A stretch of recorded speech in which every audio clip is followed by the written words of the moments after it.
به نظر شما اختلاف از کجا شروع میشه؟ چرا یک خانم و شوهر یا یک تعداد از اعضای خانواده بعضا دچار اختلاف یا اختلافات میشن؟ آیا رفتارها عامل است؟ آیا سوء تفاهم وجود داره؟ آیا اعتماد صورت نمیگیره؟ یا از گذشته زخم درد و تجربه عامل به موضوع میشه؟ دلیل مشخص چیست؟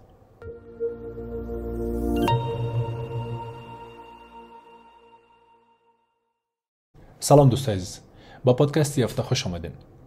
در پادکستی هفته قرار است روی که چرا اختلاف یا اختلافات به وجود میاد، ریشه اصلی اختلافات خانوادگی چی است، دقیقاً آغاز و ریشه از کجا میگیره، چرا بار اول یک سوء تفاهم، یک بدرفتاری، یک بی‌اعتباری، یک بی‌اعتمادی آغاز میشه و آهسته آهسته و روی هم رفته تبدیل میشه به یک نزاع، کشمکش و مسئله اختلافی و سوء تفاهم بین خانواده. یکی از معضلات و مشکلاتی که خانواده ها دچار او است، علل خصوص خانواده های افغان، یا بگوییم او عده از افراد و اشخاصی که لااقل ما با اونا در اتاق درمان کار میکنیم یا ما با اونا مواجه میشیم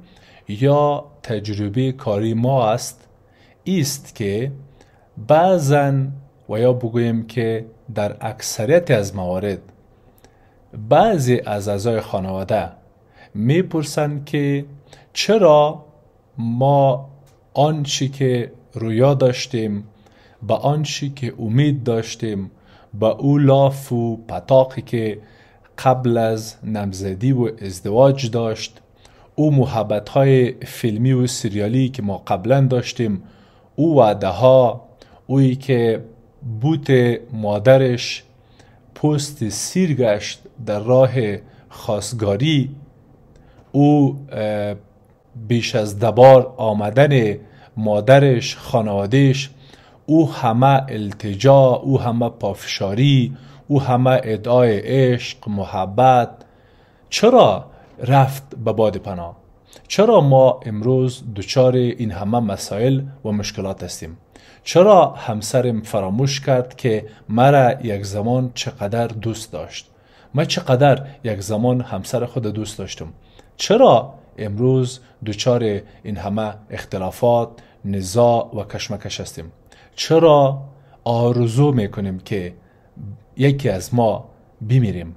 چرا جدایی و طلاق بر ما شده یکی از بهترین گزینه ها؟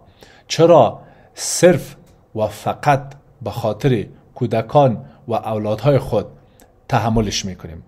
دلیل این همه مسائل، موارد و سوء تفاهمات، بعضا نگرانی ها و تشویشات چیست؟ چرا بعضی از خانواده ها در آغاز با تمامی از رویاها و به اصطلاح بگوییم که عشقهای رویایی و بسیار تب و تاب میان زندگی شکل میته، به زندگی آغاز میکنن با بسیار گرمی و شدت، ولی روز دچار اختلاف میشه. ای که دلیل این همه اختلافات چی است؟ علل خصوص آنچه ما با مراجعان خود تجربه داریم، یا بگوییم آنچه ما از خانواده های افغان به او نتیجه رسیدیم، یا ما با خانواده های افغان به او تجربه داشتیم و تجربه کردیم، به او موارد امروز در پادکست فعلی خواهد پرداختیم. امیدوار هستیم که شما همچنان بتانین با تعقیب کردن این بحث و محتوا و پادکست به حل اختلافات خانوادگیتان یک قدم بیشتر بردارین و مسائل را از زندگیتان دور کنین و خود را از مسائل و مشکلاتی که از بود و یا از جنس خانوادگی و زناشویی روبرو میشین نجات پیدا بکنین. اولین علت یا مسبب یا دلیلی که اختلافات خانوادگی رو به وجود میاره و ما در اکثریت از مراجعان او را تجربه کردیم و در اکثریت از مراجعان او عامل را دریافتیم. او سوء تعبیر است. یعنی همسر یا یک عضو از خانواده یک عمل را انجام میده و تعبیر طرف مقابل یک چیز دیگه است.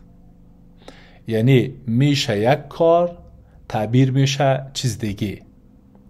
عمل میشه به یک سبک، به یک شکل، به یک رقم، به یک نوع، ولی سوی تعبیر میشه و تفسیر میشه، تحلیل میشه توسط عضو از خانواده یا همسر دیگه به یک شکل، به یک رقم دیگه.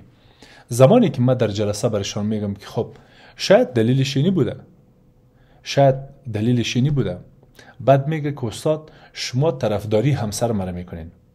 وقتی که ما بیشتر میرسیم، بیشتر میکاویم، بیشتر بحث را باز میکنیم، بیشتر مسئله را باز میکنیم، وقتی ما به طرف مقابلم جلسه مشاوره برگزار میکنیم، تازه متوجه میشیم که آنچه ما در جلسه به مراجع گفته بودیم دقیقاً و کاملا موردی بود که همسرش بازگو کرده. ولی همسری که شاکی است، ناراحت است و نگران است و حتی مسئله را به جدایی و طلاق هم رسانده، محض سوء تفاهم کرده. گذشته از یک سوء تعبیر، گذشته از یک سوء تفاهم هیچ چیز در بین نبوده. مثلا میشه به چند مثال از این مراجعان و جلسات که ما حداقل تجربه داریم میشه اشاره کرد.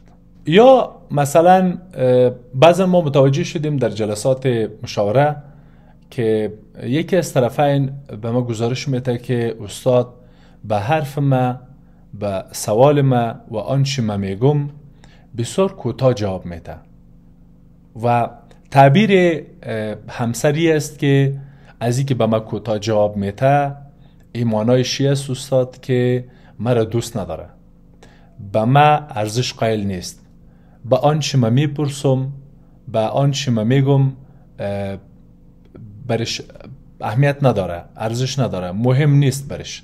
معمولا در این قسم قضایا نتیجه دلخوری میشه و زمانی که بررسی شده، دیده شده و واقعیت پیدا شده، ما دیدیم که طرف یا سردرد بوده، یا دوچار یک مشکل بوده، یا در کار و روزگارش استرس داشته، یا به کدام امتحان و به کدام کار و به مورد نگران بوده، او برش بسیار مهم بوده، بسیار با ارزش بوده، ولی طرف که سوال میکرده و بی مورد سوال میکرده، بی موقع سوال میکرده، فکر میکرده که به ما احترام قائل نیست. یکی از مثالای دیگه که ما معمولا در مراجعان متوجه شدیم فراموش کردن یک کار یا یک چیز است. مثلا همسر خواهش کرده که امروز از بازار این مورد را خریداری کو بیار به خانه و یا این کار بکو، یا به فلانی و به بسمدانی زنگ بزن، یا این کار بکو یا او کار بکو، ولی طرف او کار کوچک را یا شاید مهم یا نامهم را فراموش کرده. این یک رفتار بوده معمولا. اما ما وقتی پرسیدیم که خب تصور شما چی است، یکی از طرفین گفته که استاد دلیلش این است که به خانه و زندگی توجه نمیکنه، اصلا به آنچه که ما برش میگیم توجه نمیکنه، هیچ ارزش قائل نیست. در این قسم موارد نتیجه معمولا بحث، گفتگو، بگو مگوها و امثال موارد است. و وقتی بررسی شده، وقتی تحقیق کردیم، دیدیم که طرف مشکل داشته، خسته بوده، عجله داشته، یادش رفته بوده، تلفن کرده بوده برش که برش بگه یک چی رو بیارم، دو هنگام و او لحظه تلفن نبرداشته و امثال موارد بوده. یعنی قضیه از یک وضعیت و در یک حالت شروع میشه، به یک شکل تعبیر میشه و به یک شکل نتیجه میشه و جنجال و نزاع به وجود میاره. یعنی ما باور ما است که دقیقاً در این قسم موارد است که اختلافات شروع میشه و اختلافات به وجود میاد. یک مثال دیگه هم این است که بعضا ما هم پیشنهاد میکنیم که ما باید فضا بدیم، سپیس بدیم، وقت بدیم و یکی از طرفین مثلا یک خانم یا شوهر میخواه که یک وقت شخصی میخواه، یک وقت برای خودش میخواه و به همسرش میگه که من یک چند دقیقه میخوایم آرام باشم، یک چند دقیقه میخوایم تنها باشم. این یک رفتار است در یک خانواده.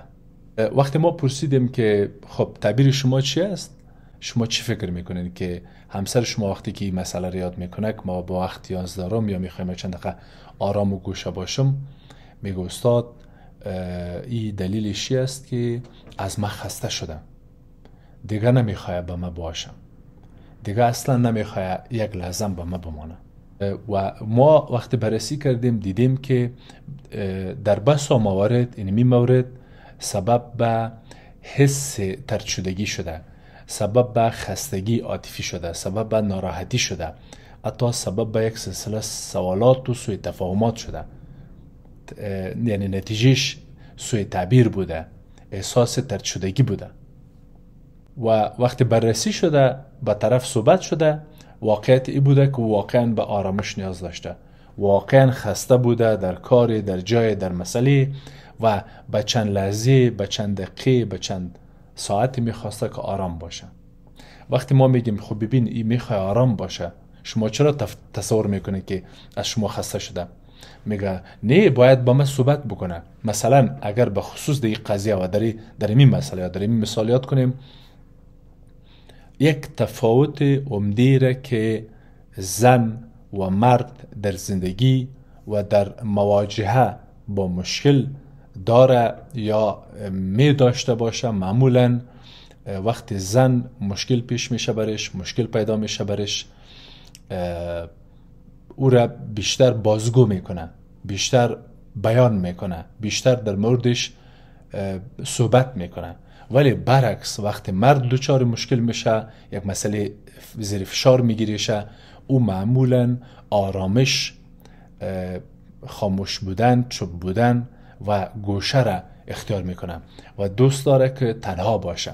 ولی در این قسم قضایا شما تصور کنین که اگر خانم بیشتر حرف بزنه، شوهر چی تعبیر میکنه، و اگر شوهر چند لحظه آرامش و سکوت بخواه و گوشهگیری بخواه، خانمش یا زنش چه سوالات عجیب و غریبی برش پیدا میشه.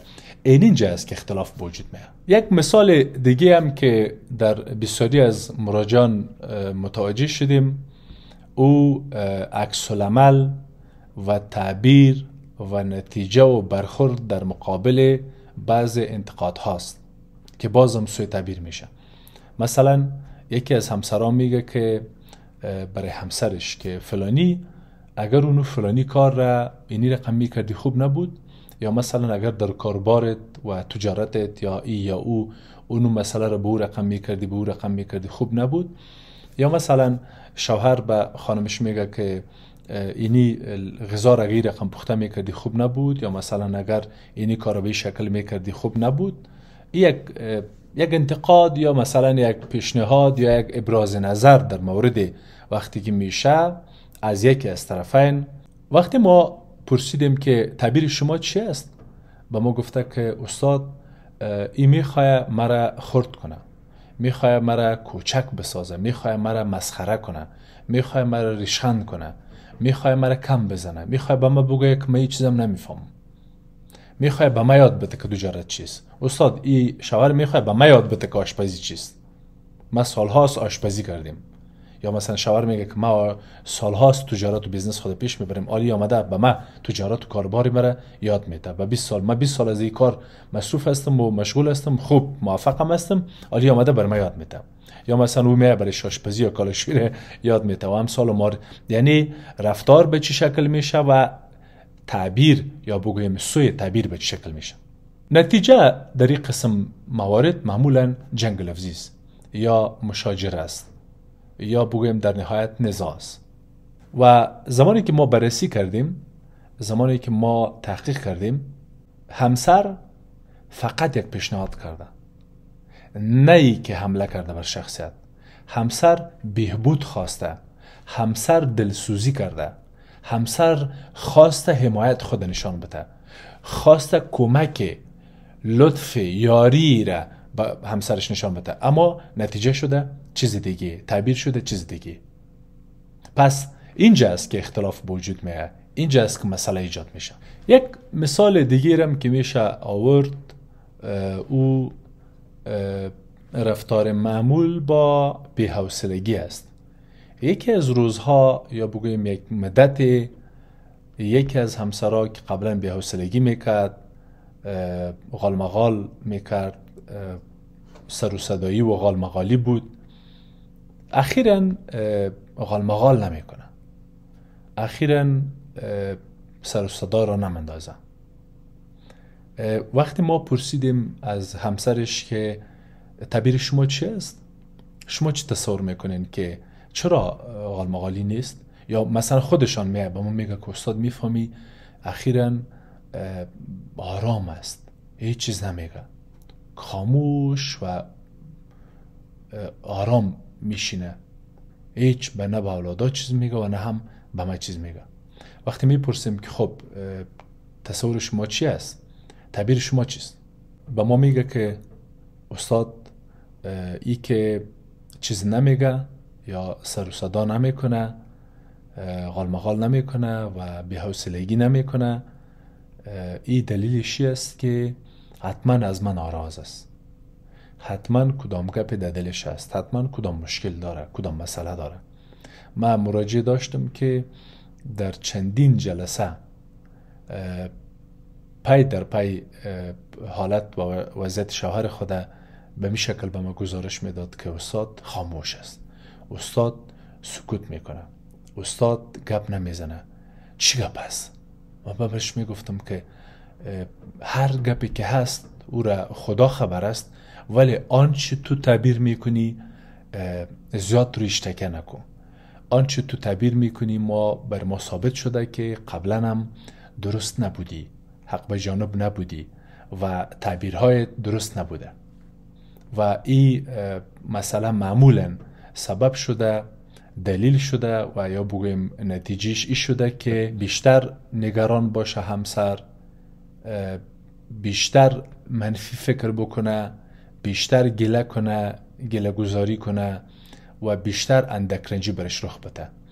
این معمولا نتیجه شده در این همسر. وقتی ما بررسی کردیم و واقعا هم به طرف صحبت کردیم، گفتیم دلیل چی بود، واقعیت چی بود، با ما گفته که استاد خسته بودم، زیر فشار بودم، در یک کار مصروف بودم، بسیار زیاد مهم بود، یک ایمیل باید جواب می شد، یک پروژه باید تکمیل می شد، خانواده یعنی پدرم یا برادرم یا خواهرم دوچار یک مشکل بود، من در یک کار بسیار درگیر بودم، با یک همکار مشکل پیدا شده بود، با یک کسی میخواستم کمک بکنم و در اوج درگیر بودم. ولی تعبیری که همسرش داشت، سوی تعبیری که به همسرش پیدا شده بود چی بود؟ اینجا است که ما میگیم اختلاف به وجود میاد، اختلاف به میان میاد و ما دوچار یک سلسله اختلافات خانوادگی میشیم. یعنی در کل میشه به این نتیجه رسید که رفتارها معمولا در بسا موارد مشکل زا نیست، رفتارها دلیل نیست، رفتارها عامل نیست. تعبیری که ما از رفتارها میکنیم، تصوری که ما داریم، تحلیلی که ما داریم، تفسیری که ما میکنیم و یا بعضا دیگرها در گوش ما میچکانه که دلیلی است، علتی است، اینی است که عامل به نزاع میشه، عامل بر اختلافات میشه. و من تصوری می است که اگر همی تعبیرها و یا همی سوالات یا آنچه که در ذهن ما خطور میکنه به شکل از اشکال یا به یک شکل به نوع یک سوال یا به یک رقم از همسر پرسیده شود که اینی مسئله دلیلش چی است و در یک وضعیت موقعیت و حالت خوب پرسیده شود، کوتاه سوال شود، یا ما خود بگوییم که مثلا من اینطور حس میکنم یا من اینطور یک تعبیر دارم، امی قسم یک مسئله است، طرف ممکن او را به بسیار راحتی با آرامش و با وضاحتی که بیشتر از این که من بیان کردم شاید به ما پاسخ بده که نخیر، تعبیر شما این رقم که از این مورد است درست نیست. ما دلیلی که این کاره یا او کار انجام دادم اینی بود و اینجا است که من فکر میکنم سوال پرسیدن، ابراز احساسات و شریک کردن مسئله با همسر، گفتن مسئله با همسر میتونه راه حل باشه. نه ای که ما تکیه کنیم، اعتبار بدیم، اعتماد کنیم به آنچه که ما تعبیر میکنیم. ریشه یکی از عوامل بزرگ و عمده که اختلافات را به وجود میاره، اختلافات خانوادگی را به میان میاره، اینمی سوء تعبیر، سوء تفاهم و تعبیرهای است که ما میکنیم. باز تکیه که ما به تعبیرهای خود میکنیم است. مورد دیگه یا دلیل دیگه را که میشه برش اشاره کرد و من تصور میکنم که ای همچنان به عنوان یک دلیل مطرح است و ما در مراجعان زیاد و در تجربه کار با مراجعان زیاد به نتیجه رسیدیم، ای است که بعضا مراجع یا بگویم یکی از طرفین احساس میکنه که طرف مقابل باید بفهمه، بدانه که ما در درونم چی میگذره، ما چقدر درد میکشم، ما چقدر مشکل دارم، ما چقدر دق میشم، ما چی توقع دارم، ما چی انتظار دارم، ما چقدر دچار مشکل هستم، ما چقدر زیر فشار هستم. در بسا موارد با مراجعان در جلسات ای را دیدیم، متوجه شدیم و به این نتیجه رسیدیم که عده زیاده از مراجعان ما بدونی که بازگو کنه، بدونی که بیان کنه، بدونی که ابراز کنه، توقعشان است که همسرم باید بفهمه که ما چون مرا دوست داره، چون همسرش هستم، چون خانمش هستم، چون شوهرش هستم، خب خودش باید بفهمه دیگه. استاد چرا نمیفهمه؟ زیاد از چیزا رو میفهمه. او رقم هم نیست استاد، بسیار هوشیار است، بسیار میفهمه. این رقم نیست که شما میگین استاد، او میفهمه، بسیار میفهمه. و من میگم که درست است که یک انجینر خوب است، یک تجار خوب است، یک کاروبار خوب داره، تحصیلات بلند داره، دکتر است، استاد است، زیاد از موارد میفهمه و میدانه، اما این نمیفهمه که در ذهن تو چی میگذره. ذهن خواندن برای بسیاری از انسان ها بسیار پیچیده است. ای که بیان شما به خصوص پیچیده، بیان شما مغلق، بیان شما چی را میتونه برای طرف انتقال بده و خود جدا حرف است، اما ای که شما توقع دارین که همسرم باید بفهمه، باید بدانه، یا مثلا بعضا حتی میگن که همسرم باید بفهمه که ما در این 6 سال، در این 10 سال و 15 سال چی مشکلات را در خانوادهش تحمل کردیم، چی مشکلات را با پدرش، با مادرش و اعضای خانوادهش متحمل شدیم. این را باید همسرم بفهمه. و ما زمانی که من برش میگم که خب چی نمیفهمه، میگه نه والا درک نداره، مرا درک نمیکنه و مشکلات را که ما دارم را نمیفهمه، امثال و موارد.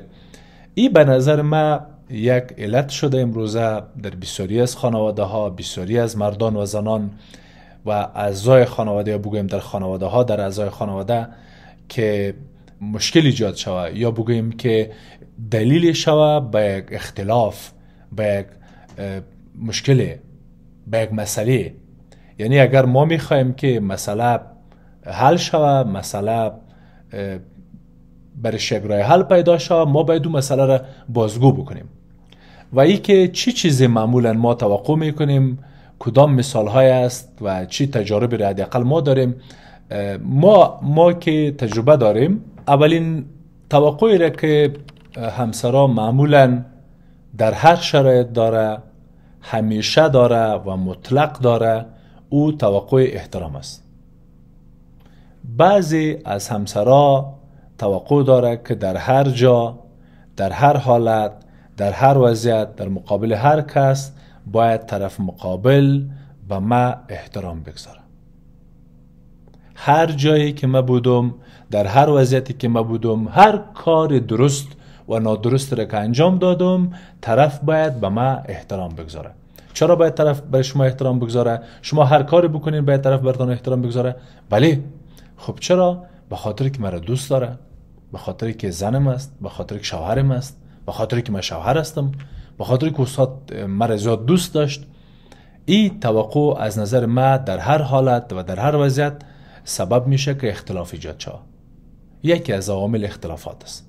دوم، توقع محبت یا دوست داشتن است.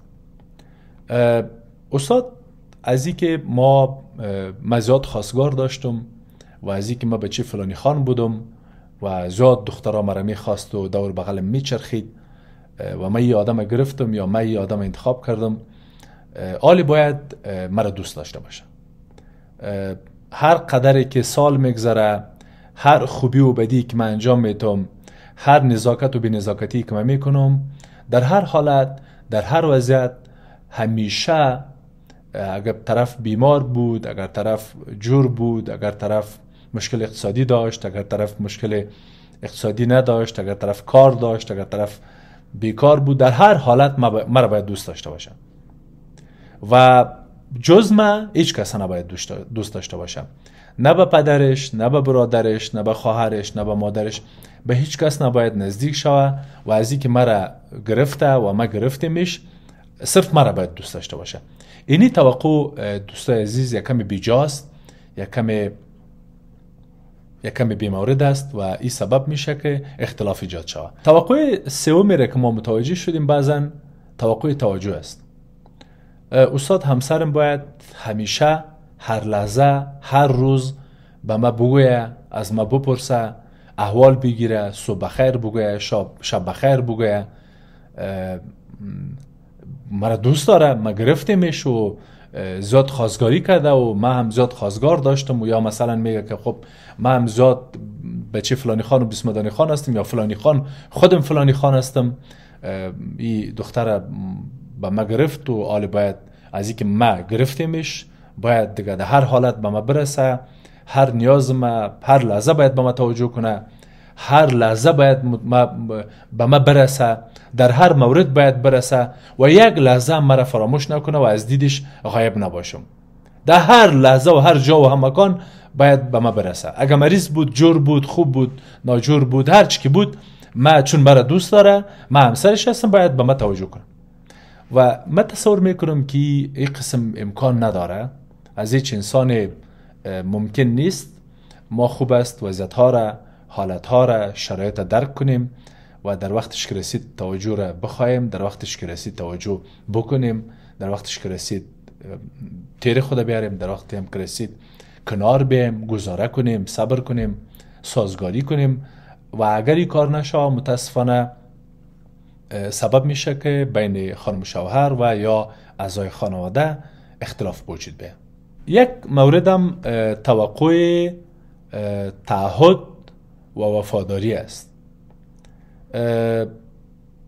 هرچند که با مراجعان زیاد روبرو شدیم، مواجه شدیم که از خیانت، از بیوفایی، از بی‌تعهدی شکایت داره. یعنی تعدادی مراجعان ما بسیار زیاد شده اخیراً. یعنی میتونم بگویم که بیشتر از 50 60 و 70% رسیده مراجعانی که از بی‌تعهدی، خیانت و بیوفایی شاکی است و معمولا از این ناحیه سر و صدا را انداخته یا زندگیشان به جدایی و طلاق رسیده. اما با وجود این همه پیچیدگی، ذهن آدمی، امکانات زیاد، ارتباطات بسیار پیچیده، توقعات پیچیده، تنوع طلبی در انسان ها، خلای عاطفی در انسان و بعضا هم ای بیوفایی ها و ای خیانت ها بیشتر رواج یافته. یک تعداد و یک بگویم که یک تعداد زیاد باورش است که به هیچ صورت نباید طرف به ما بی‌تعهدی کنه.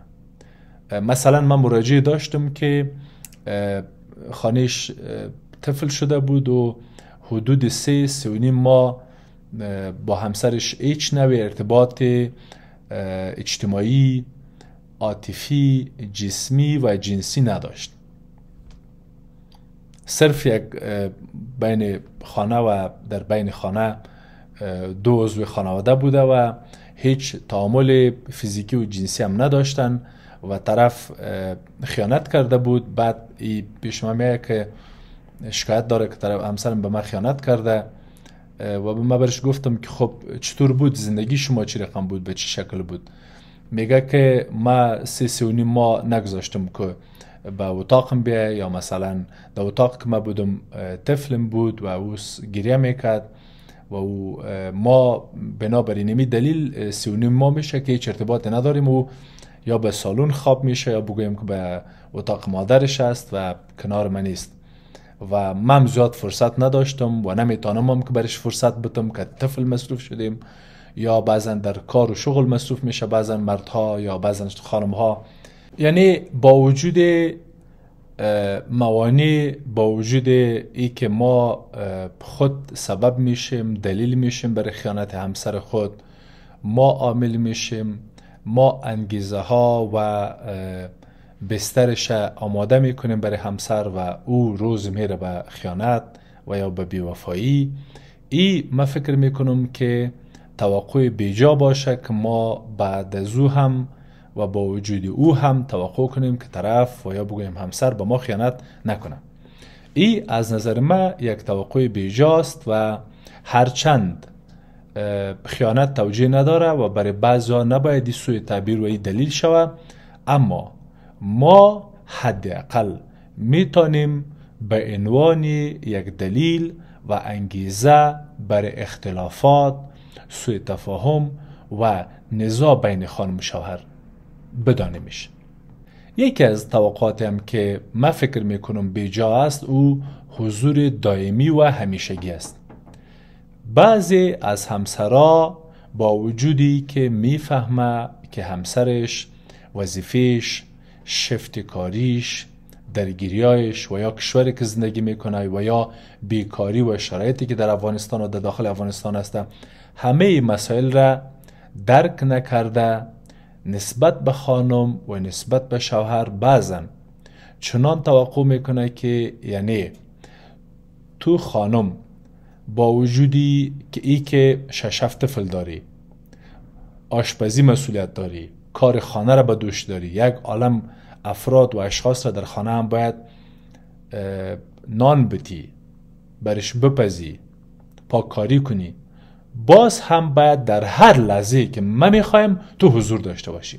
یا بعضی از خانم ها با این که میبینن همسرشان در بیرون مصروف، درگیر و مشغول است، ولی او باید حضور داشته باشه، او باید در لحظه که یا مشکلی که من دوچارش میشم، موردی که پیش میشه، مسئله‌ای که پیش میشه و یا آنچه که من میخوایم، چون مرا دوست داره، چون من خانمش هستم، باید بیاید و در نظر نمیگیره و فراموش میکنه که اوجا وظیفه، اوجا غیرحاضری، اوجا رخصتی خواستن مسئله داره و یا فاصله که بین خانه و او دفتر است زیاد است. اینا رو در نظر نمیگیره و توقع داره که همون لحظه‌ای که میخواد همسرش حضور پیدا بکنه و این ما در زوجهای جوان بیشتر مشاهده کردم. در این قسم موارد ای خود به عنوان یک عامل برای اختلافات است که به یک شکل از اشکال اختلاف ایجاد میکنه. یک عامل دیگه هم که میشه برش اشاره کرد او تصمیم گیری مشترک است. ما همیشه و همواره پافشاری میکنیم، پیشنهاد میکنیم که خانم و شوهر بسیار خوب است که در مسائل بزرگ و کوچک با هم تصمیم بگیره، با هم تشریک مسائل داشته باشه، اما بعضی از کارها ویژه میشه و خاص میشه و یا مربوط به مسلک میشه. مثلا خانم متخصص است، شوهر بیسواد. شوهر بیسواد توقع داره که خانم متخصصش از او در هر کار مشوره بخواه و یا پول، معاش و عواید رم که ماهانه به دست میاره او را الف تا یا کلش به دامن یا به اصطلاح در جیب شوهرش برده و یک تنگر هم جای به خاطر نیاز خود مصرف نکنه یا به گفته خودش هدر نده. در این قسم مورد من فکر میکنم که به خصوص باز بحث زن میاد که وقتی زن کار میکنه و مرد معاشش و یا عوایدش ازش سلب میکنه، در این قسم مورد فکر میکنم این توقع بیجاست.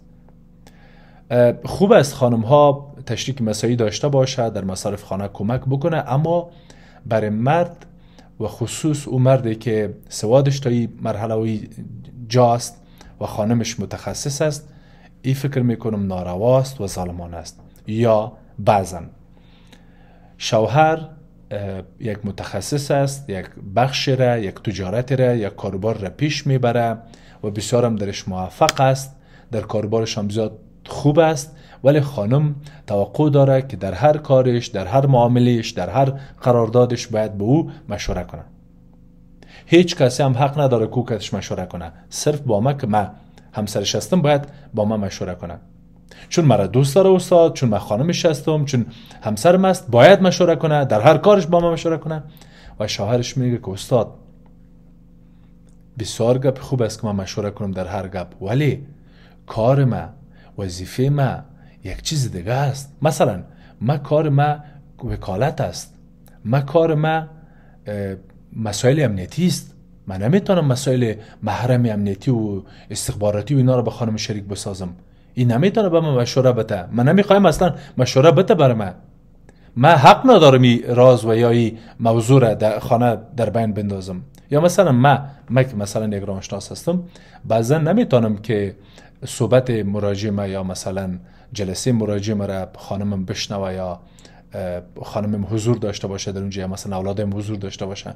او محرم است و او فرق میکنه. ولی بعضا بعضی از خانم ها میگه که نه، ما حق داریم چون همسر هستیم، چون شوهرم است، چون زنش هستم، چون زنم است، چون شوهرم است، باید ما چون خانواده شکل دادیم باید این رقم باشه.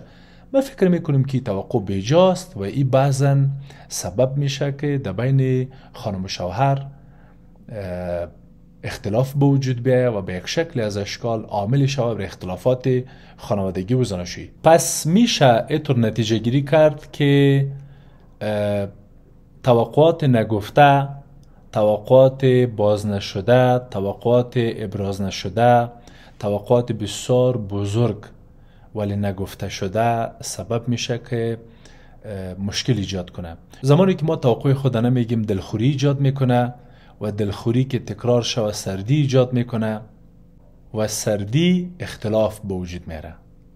پس میشه گفت که گفتن سریع، شفاف و باز، او اگر توقع است و او اگر کدام سوء تعبیر است، او اگر کدام درخواست است، به شکل محرمانه عامل میشه، کمک میکنه که ما اختلافات را از بین ببریم و به یک شکل از اشکال از سوء تعبیر و امثال هم اختلافات و موارد به یک شکل از اشکال جلوگیری کنیم. یک دلیل عمده دیگه که میشه به عنوان یک دلیل بسیار جدی برش عنوان داد، او متاسفانه ریشه اختلافات، ریشه مشکلات و یا بگویم که ریشه بعضی از دغدغه ها در کودکی ماست.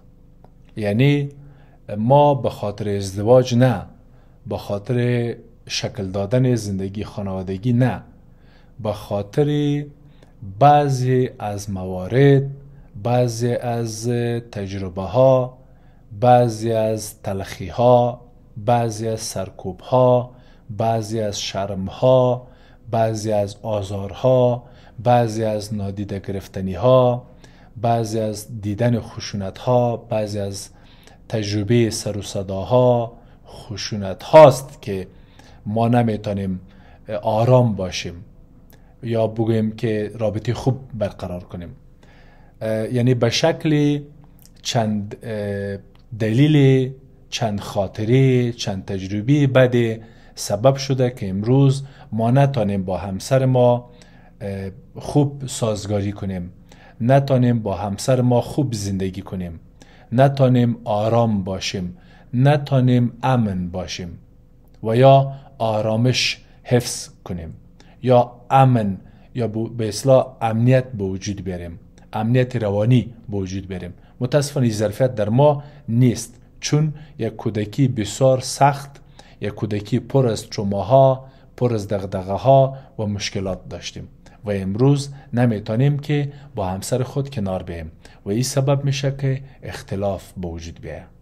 مثلا کودکی که در کودکی برش بی‌توجهی شده یا اهمیت داده نشده، امروز که بزرگ است اندکترین بی‌توجهی برش یک هیاهو برپا میشه، یک فاجعه ازش میسازه. مثلا کودکی که در کودکی به شدت محدود شده، به شدت کنترل شده، حالا اندکترین کنترل، اندکترین پیشنهاد، اندکترین انتقاد برش احساس بسیار بزرگ از کنترل و محدودیت و قیودات میده و حس میکنه که یک فاجعه در راست، یک خطر در راست. یا کودکی که تحقیر شده، اذیت شده، حالا کوچکترین پیشنهاد، کوچکترین حمله تحقیر بسیار بزرگ تصور میکنه، یک وضعیت بسیار بد و یک به اصطلاح مثل به آتش تیل یا پترول مندازین، به این رقم یک حالت در او از نظر روانی ایجاد میشه.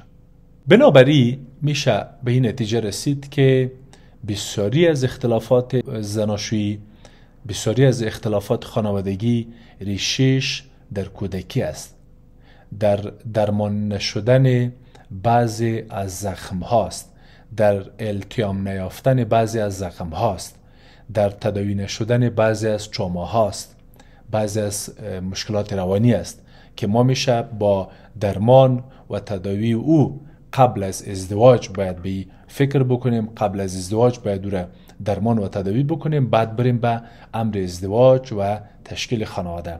در غیر او اختلافات ایجاد میشه و بسیار هم بزرگ میشه. یک دلیل دیگه که در بعضی از مراجعان متوجه شدم و یک کمی هم ارتباط میگیره به کودکی و شخصیت، ولی میشه به عنوان یک عامل هم مطرح شود، تنظیم نشدن، کنترل نشدن و یا عدم فهم و یا آگاهی در مورد احساسات است یا در مورد مدیریت احساسات است. او همسر، او خانم و شوهری که او عضو از خانواده‌ای که احساساتش درست تنظیم نکنه، درست مدیریت نکنه، برای تخلیه و ابرازش و حلش راههای خوب، راههای سالم را جستجو نکنه و او به مو شکل نامنظم تخلیه نشده بمانه، این سبب میشه بعضن که عامل شوه برای به وجود آوردن یا برای به وجود آمدن اختلاف در زناشویی و رابطه. بگوییم مثال خشم یا بگوییم ترس، شرم، احساس گناه، اضطراب، ناامیدی، اندوه، سوگ یا مصیبت را که سپری کرده فرد، توقع زیاد و امثال هم هیجانات و استرسایی را که فرد داره ولی برش نظم نبخشیده، نظم نداده و آمده به رابطه، آمده به تشکیل دادن خانواده، آمده برای آغاز کردن زندگی، به خصوص زندگی خانوادگی. اینجا است که اینی تخلیه نشدن، اینی کنترل نشدن یا مدیریت نشدن یا منظم نشدن احساسات سبب میشه که اختلافات به وجود بیاید و رابطه مختل شود. یعنی زوجی که معمولا خشم خود و احساسات خود را نظم نبخشه و یا به شکل او را حل نکنه، پناه میبره به سکوت، پناه میبره به سردی پناه میبره به انزوا و این به یک شکل از اشکال سبب میشه که اختلاف به وجود بیاید و طرف مقابل دچار یک سلسله سوء تفاهم شود و به یک رقم به یک شکل مداخله کنه و مسئله و مشکل ایجاد کنه در خانه. یک عامل دیگه هم تشخیص ندادن، تقسیم نکردن یا تفاهم نداشتن در مورد مسئولیت ها، کارها و مکلفیت ها و وجایب است. او خانم و شوهری که در بین خود نمیشینه کار، وظیفه و شغل را، مسئولیت، رسالت و نقش خود را، یا بگویم که او زوجهایی که نقشهای خود را درست نظم نمی بخشه، کارها را درست تقسیم نمی کنه، مسئولیت ها را درست به دوش نمی کشه، یا به اصطلاح شانه خالی میکنه یا به دوش نمیگیره یا به طرف و بر سر طرف مقابل مندازه. این در بسا موارد در تجربه‌ای که ما داریم سبب شده که بین زوجها اختلاف به وجود بیاید. این نه تنهایی که یک بحث زناشویی است بلکه یک بحث کلان خانوادگی هم است. یعنی در او خانواده هایی که سهم اعضا، مسئولیت اعضا، کار اعضا، عواید اعضا، مصارف اعضا و نقش‌های طرف‌ها، ناز و رسیدگی به احساسات و عواطف طرف‌ها، رسیدگی به نیازهای طرف وقتی که عدالت و تعادل یا مساوات در بینش نباشه، در او خانواده ها و یا بگوییم او زوج ها معمولاً آنچه که زیاد به وجود میاد، زیاد پیدا میشه، او اختلاف است. و به نظر ما یا آنچه که ما تجربه کردیم حداقل از کار با مراجعان به این نتیجه میرسیم که یک دلیل عمده مسئولیت و مکلفیت های است که دو همسر معمولا او را وضاحت نمیته و یا در مورد شفافیت وجود نداره. یک دلیل دیگه هم از آن و یا بگوییم دلیل آخری را که میخوایم برش اشاره بکنم، دلیل یا بگوییم تصور یا بگوییم که من کردن هاست. یعنی زمانی که ما در یک رابطه مشترک یا زندگی مشترک یا در یک خانواده من کنیم، اونجاست که خانواده و زوج دچار اختلاف میشه و مشکل برش ایجاد میشه. من زیاد کار میکنم، من زیاد مهم هستم، من زیاد با ارزش هستم، به من باید رسیدگی شود، به من باید رسیدگی شود، من خو مرد هستم، من خو زن هستم، من زیاد کار کردیم، من زیاد فداکاری کردیم، من ای رشته را خواندیم، من ای خاندان هستم، من از ای پدر اولاد هستم، من از ای کشور هستم، من از ای ولایت هستم، من از ای قوم هستم.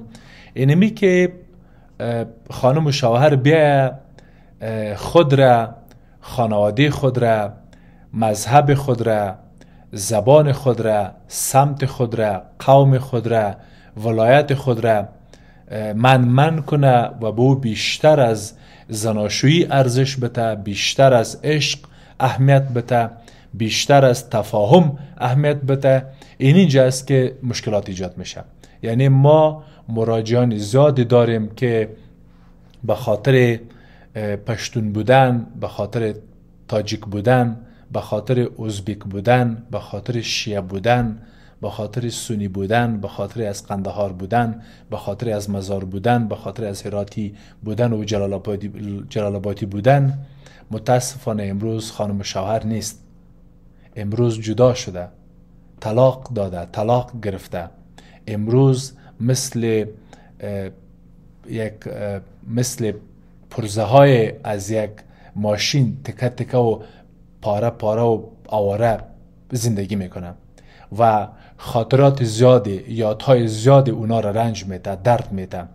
یعنی ای که من شدن ها نه تنهایی که سبب اختلاف میشه، در بسا موارد سبب جدایی، طلاق و مشکلات و ایجاد بسیاری از مشکلات در زناشویی هم شده. ما در این قسمت موارد پیشنهاد ما از آغاز می است که تلاش بیشتری شود که ما از خانواده یا با فردی و شخصی ازدواج کنیم که بیشتر شباهت داشته باشیم. ولی اگرم از روی تصادف یا از روی احساسات یا از روی عشق یا از روی مصلحت یا هر موردی که است ما میریم با خلاف قوم، خلاف مذهب، خلاف زبان و امثال و موارد ازدواج میکنیم، بعداً نیاز است که روی او رابطه، روی او خانواده بیشتر سرمایه گذاری بکنیم، بیشتر بر رابطه خود، بیشتر به خانواده خود و اولادای خود ارزش بدیم. نه ای که بعد از تشکیل خانواده و زوج شدن و صاحب اولاددار شدن و صاحب اولاد شدن هم بازم پشت زبان و قوم و این و آن بگیریم.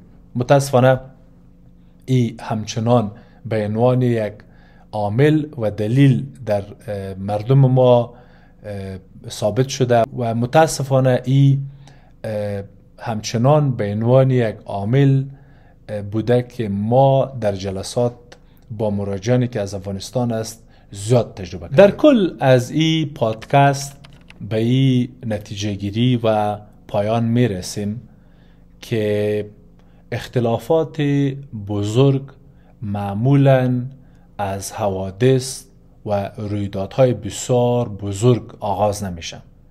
اختلافات بزرگ معمولاً از یک برداشت اشتباه، از یک حرف ناگفته، از یک زخم قدیمی و کودکی، یا بگوییم از یک گفتگویی که انجام نشده شروع میشه. وقتی زوجها بتانه احساسات خود بیان کنه، توقعات خود واضح بسازه، بجای پیشفرض، داوری و قضاوت صادقانه صحبت کنه و از من کرده بیشتر به ما، به زوج، به خانواده، به اولادا و در کل خانواده اهمیت بده، این اختلافات از بین میره و یا بگوییم که این اختلافات اصلا به وجود نمیاد. تشکر شما.